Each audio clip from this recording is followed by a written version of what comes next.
Ça me parle énormément le fait de devoir être plafonné. Je veux dire, même toi, avec un bac plus 5, avec un poste à responsabilité, tu sais très bien que entre ton début et ta fin de carrière, il va pas y avoir un boom Ouais, extraordinaire, quoi. après, tu sais pas.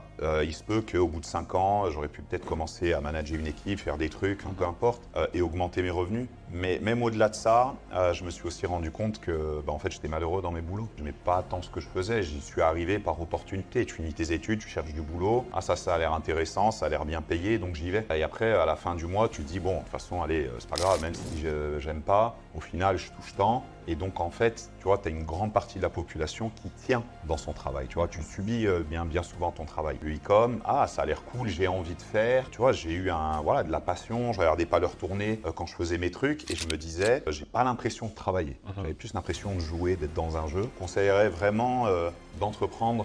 Si je peux dire, moi, par rapport à mon expérience, il n'y a rien de facile. Le e-commerce, moi, j'ai démarré il y a un peu plus de 4 ans.